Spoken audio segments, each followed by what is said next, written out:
சாப்பிடும் நேரத்தில் tea, coffee உட்கொள்வது சத்துக்கள் உறிஞ்சப்படுவதை தடுக்கிறது. தேநீர் மற்றும் காபி இரண்டிலும் டானின்கள் மற்றும் பாலிபினால்கள்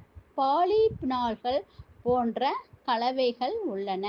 அவை இரண்டும் உடலில் இரும்புச்சத்து உறிஞ்சுவதை தடுக்கின்றன என ஆய்வில் தெரிய வந்துள்ளது.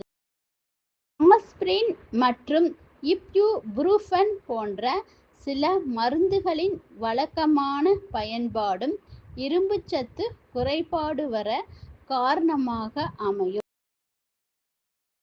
ஆஸ்பிரின் மற்றும் இப்யூபுரூஃபன் போன்ற சில மருந்துகளின் வழக்கமான பயன்பாடும் இரும்புச்சத்து குறைபாடு வர காரணமாக அமையும்.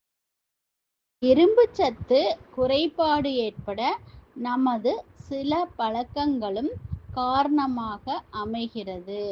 அதைத்தான் இந்த வீடியோவில் பார்க்க போறோம். இதை 2 வகையாக பார்க்கலாம். சத்து குறைபாடினால் வருவது, சத்து குறைபாடில்லாத மற்ற காரணங்களால் வருவது.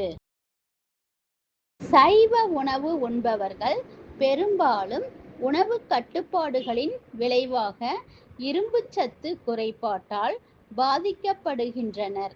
இவர்கள் இரும்புச்சத்து நிறைந்த கீரை தினமும் எடுத்துக்கொள்வது நல்லது. போன்ற குடல் பிரச்சனைகளும் இரும்பு உறிஞ்சுதலை தடுக்கின்றன. இது போதுமான அளவு இரும்புச்சத்து உட்கொண்டாலும் இரும்புச்சத்து குறைபாடு ஏற்பட வழிவகுக்கும்.